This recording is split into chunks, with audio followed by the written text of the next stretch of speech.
അപ്പോൾ ഇന്നത്തെ റെസിപ്പി എന്ന് പറയുന്നത് നല്ല അടതട്ടി, ഞാൻ പണ്ടിട്ടുള്ള റെസിപ്പിയാണ്.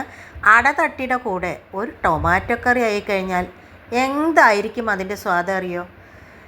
പ്രത്യേകിച്ചും ഈ ടൊമാറ്റോ കറി അടതട്ടി, പൂരി, പൊറോട്ട എല്ലാറ്റിൻ്റെ ഒപ്പം വളരെ നല്ലതാണ് കേട്ടോ. ഈവൻ ദോശയ്ക്ക് പോലും നല്ലതാണ്. സൗണ്ട് ശരിയായിട്ടില്ല, അത് കാരണമാണ് കേട്ടോ ഞാൻ ഇൻട്രോ പറയാത്തത്. അപ്പോൾ എല്ലാവരും ഇതൊന്ന് ഉണ്ടാക്കി നോക്കണേ.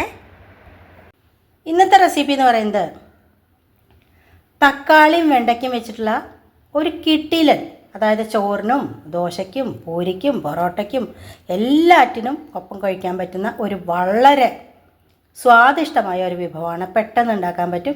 അതുകൊണ്ട് തന്നെ ഞാൻ കൂടുതൽ പാത്രങ്ങളൊന്നും നിരത്തേണ്ട കാര്യമില്ല. നേരെ നമുക്ക് അടുപ്പിൻ്റെ അടുത്തേക്ക് പോകാം കേട്ടോ. ഞാൻ ഗ്യാസ് കൊടുത്തിട്ട് ഒരു കടായി അടുപ്പത്ത് വെച്ചിട്ടുണ്ട്. അതിലേക്ക് 1.5 ടേബിൾ സ്പൂൺ നല്ലോണം വെളിച്ചെണ്ണ ഒഴിച്ചു കൊടുത്തിട്ടുണ്ട് കേട്ടോ. ഇതിൽ വെള്ളമൊന്നും അധികം ഒഴിക്കാത്ത കറിയാണ്, അതുകൊണ്ട് തന്നെ വെളിച്ചെണ്ണ അത്യാവശ്യത്തേക്ക് വേണം. അതോടൊപ്പം തന്നെ 2 മീഡിയം സൈസ് സവാള അതിട്ട് കൊടുക്കാം. ഇനി ചെറുതായിട്ട് ഇതിൻ്റെ കളറൊന്ന് മാറി വരേണ്ടതുണ്ട് കേട്ടോ.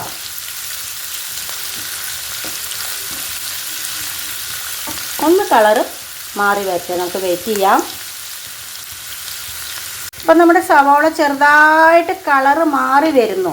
ഈ സമയത്ത് ഒരു 4 വെണ്ടയ്ക്ക ഇതേപോലെ ചെറുതാക്കി അരിഞ്ഞതാണ്, അതും നന്നായിട്ട് ഇതിൽ കടന്നിട്ടൊന്ന് വഴന്ന് വരട്ടെ കേട്ടോ. വെള്ളമൊന്നും ഒഴിക്കേണ്ടതില്ല.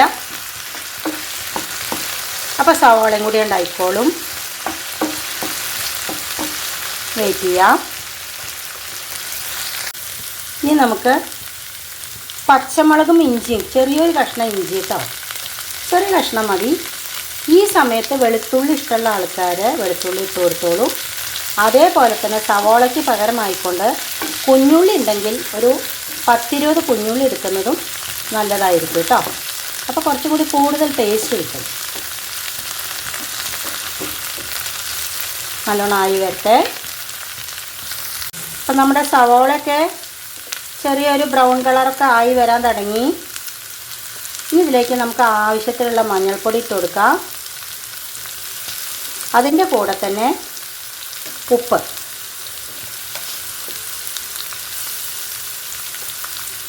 ഇനി ഒരു നുള്ള് കായപ്പൊടി കേട്ടോ മതി.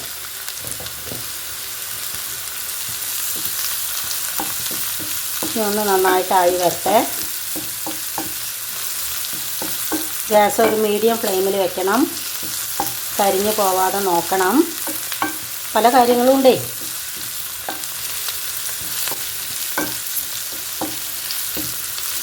വെയിറ്റ് ചെയ്യാം. കണ്ടോ, വെണ്ടയ്ക്കയുടെയൊക്കെ ആ വഴുവഴുപ്പൊക്കെ നന്നായിട്ട് പോയിട്ടുണ്ട്. ഉള്ളിയൊക്കെ നന്നായിട്ട് ബ്രൗൺ കളറായിട്ടുണ്ട്. ഈ സമയത്ത് നമ്മൾ അരിഞ്ഞ് വെച്ചിരിക്കുന്ന തക്കാളി, വെള്ളമൊന്നും ഒഴിക്കേണ്ട കാര്യമില്ല. ഒരു മീഡിയം ഫ്ലെയിമിൽ വേണം വെക്കാൻ.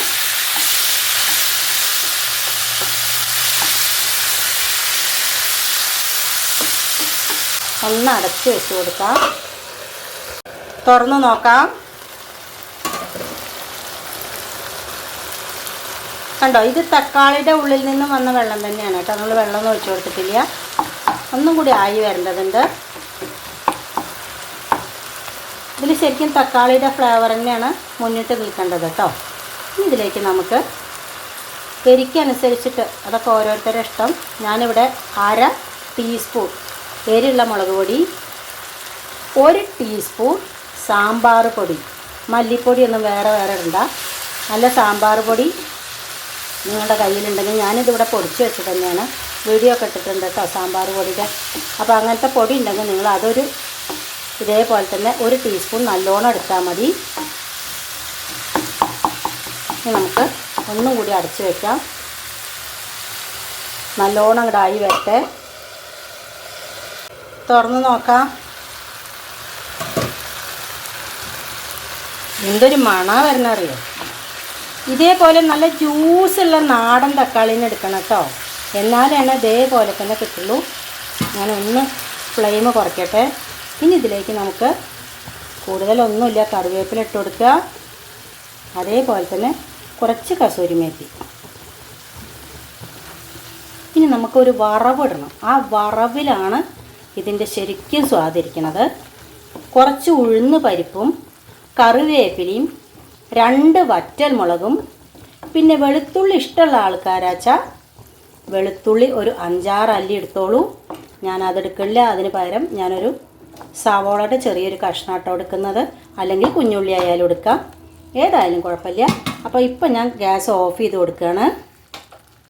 ഇപ്പോൾ ഞാൻ ഗ്യാസ് കൊളുത്തിയിട്ട് ഇങ്ങനെ ഒരു കുഞ്ഞ് കടായി അടുപ്പത്ത് വെച്ചിട്ടുണ്ട്. അതിലേക്ക് നല്ലോണം 1 ടേബിൾ സ്പൂൺ തന്നെ വേണം. 1 ടേബിൾ സ്പൂൺ, ടീസ്പൂണല്ല, ഉഴുന്ന് പരിപ്പ്. അതോടൊപ്പം തന്നെ 2 വറ്റൽമുളക്. ഇതൊന്ന് പൊട്ടി വരട്ടെ കേട്ടോ. ഉഴുന്ന് പരിപ്പ് നന്നായിട്ട് മൂത്ത് വന്നിട്ടുണ്ട്. ഈ സമയത്താണ് ഞാൻ പറഞ്ഞത്, വെളുത്തുള്ളി ഇഷ്ടമുള്ള ആൾക്കാരെച്ചാൽ ഒരു 5-8 അല്ലി, 5-6 നിങ്ങളുടെ ഇഷ്ടത്തിനനുസരിച്ച് എടുത്തോളൂ. വെളുത്തുള്ളി ഈ സമയത്ത് ഇട്ട് കൊടുത്തോളൂ കേട്ടോ. നല്ലൊരു ടേസ്റ്റാവും. ഒന്നായി വരട്ടെ.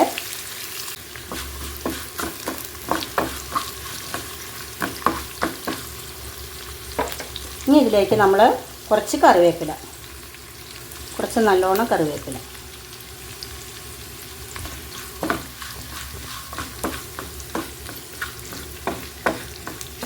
കറിവേപ്പില ഇത് വീട്ടിലുണ്ടായത് തന്നെയാണ്. അത് കാരണം ഞാൻ നന്നായിട്ട് കഴുകി ഫാനിൻ്റെ ചോട്ടിലിട്ട് ഉണക്കി ഒരു കുപ്പിയിൽ വെച്ചത്. അതുകൊണ്ട് കുറേ കാലം ഇരിക്കും കേട്ടോ, കേടാവാതെ. വെയിറ്റ് ചെയ്യാം.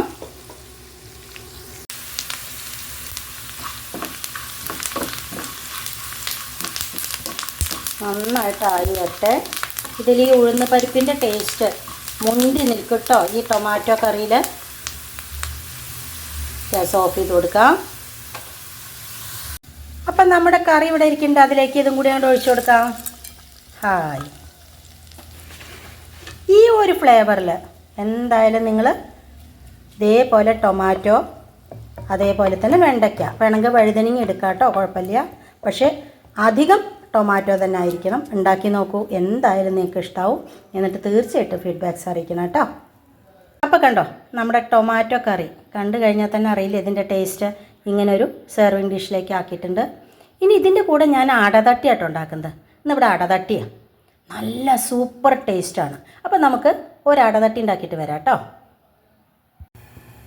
അപ്പോൾ ഇരുമ്പിൻ്റെ ദോശച്ചട്ടി കേട്ടോ, ഞാൻ നോൺ സ്റ്റിക്കിൻ്റെ ദോശച്ചട്ടി അങ്ങനെ ഉപയോഗിക്കാറില്ല. വല്ലപ്പോഴൊക്കെ എടുക്കില്ല എന്നുള്ളതല്ല, അപ്പോൾ ദോശയൊക്കെ ഉണ്ടാക്കുമ്പോൾ ഞാൻ തന്നെയാണ് എടുക്കാറ്. അല്ല, അടതട്ടിയുടെ മാവ് എന്ന് പറഞ്ഞാൽ സാധാരണ ദോശയെക്കാട്ടിലും കുറച്ച് കട്ടിയുള്ള മാവാവും കേട്ടോ. അത് നമുക്ക് വലുതാക്കിയിട്ടോ ചെറുതാക്കിയിട്ടോ എങ്ങനെ വേണമെങ്കിൽ ഉണ്ടാക്കാം. ഇതൊക്കെ നിങ്ങൾക്ക് അറിയാലോ. ഉള്ളി കൂട്ടണം, പരിപ്പ് വേണം, മട്ടരിയാണ് ഞാൻ ഇതിലേക്ക്. മട്ടരിയും അതേപോലെ തന്നെ കുറച്ച് ഇഡ്ഡലി പൊന്നിയാണ് എടുത്തിരിക്കുന്നത്. ഇനി ഇതിലേക്ക് നെയ്യോ അല്ലെങ്കിൽ എണ്ണ എന്ത് വേണമെങ്കിൽ നിങ്ങൾക്ക് ഉപയോഗിക്കാം. ആയി വരട്ടെ കേട്ടോ. ചെറിയ ഉള്ളി, കറിവേപ്പില, പരിപ്പ്, ചുവന്ന മുളക്, ഇതൊക്കെ പാടൊന്ന് ക്രഷ് ചെയ്യാനേ പാടുള്ളൂ. വല്ലാതെ അരയരുത്. അത് ഈ അരച്ച മാവിലേക്ക് അങ്ങ് ഇടാൻ നല്ല ടേസ്റ്റാട്ടോ. കുട്ടികൾക്കൊക്കെ നല്ല ഇഷ്ടമാവും. ഇത് പക്ഷേ കുറച്ച് കട്ടിയിലാണ് ഉണ്ടാവുക. മറിച്ചിട്ട് കൊടുക്കാം. നമ്മളെപ്പോഴും ഇങ്ങനത്തെ ചട്ടിയിലുണ്ടാക്കുമ്പോൾ ഒരു കാര്യം പ്രത്യേകം ശ്രദ്ധിക്കണം. ആദ്യത്തെ ദോശ നിങ്ങൾക്കൊക്കെ അറിയണത് തന്നെ ആയിരിക്കുമല്ലോ. ആദ്യത്തെ ദോശ ചിലപ്പോൾ നമ്മൾ വിചാരിച്ച മാതിരി കിട്ടിയെന്ന് വരില്ല കേട്ടോ. ചെറുതായിട്ടൊന്ന് പൊട്ടുകയൊക്കെ ചെയ്യും. അതൊന്നും കണക്കാക്കണ്ട. എന്തായാലും ഈ അടതട്ടിയുടെ കൂടെ അതൊന്ന് കഴിച്ച് നോക്കട്ടെ കേട്ടോ. ഗ്യാസ് ഓഫ് ചെയ്ത് കൊടുക്കുകയാണ്. കാരണം ഇതിൽ തന്നെ ഇരുന്നിട്ട് നന്നായിട്ടൊന്ന് ക്രിസ്പി ആയിക്കോളൂ കേട്ടോ. അപ്പോൾ കണ്ടോ, നമ്മുടെ അടതട്ട് റെഡി. നമുക്ക് എന്താ മണം വരണറിയോ.